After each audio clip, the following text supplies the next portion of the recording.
أشهد أن لا إله إلا الله.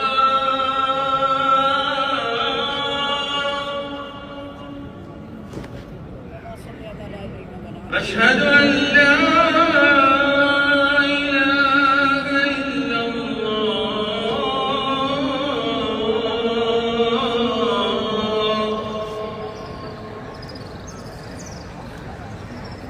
أشهد أن محمد رسول الله.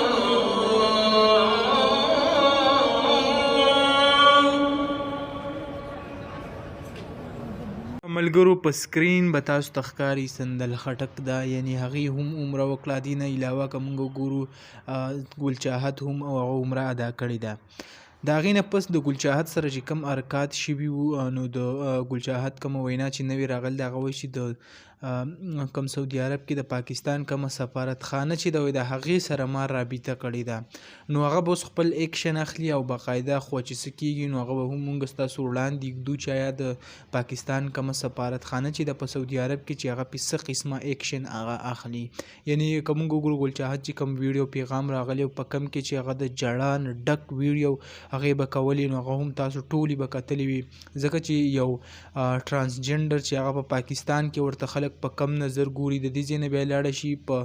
سعودي عرب په پاک یو د الله تعالی په کور کې چې کوم ډېر زیات پاک ځای دی هلته هم خلک هغه نه پرېږدي او هغه تنګوي نو ډېر زیات د شرم خبره ده هغه نو ګل چاهت اخري هغه د پاکستان کوم امبیسي چې د هغه سره رابطه کړې ده د هغې نه پس چې څه کېږي نو هغه به اوس په کم امبیسي کم کسان چې دی به پې ایکشن علي او بیا چې کوم څه کېږي موږ هم تاسو سره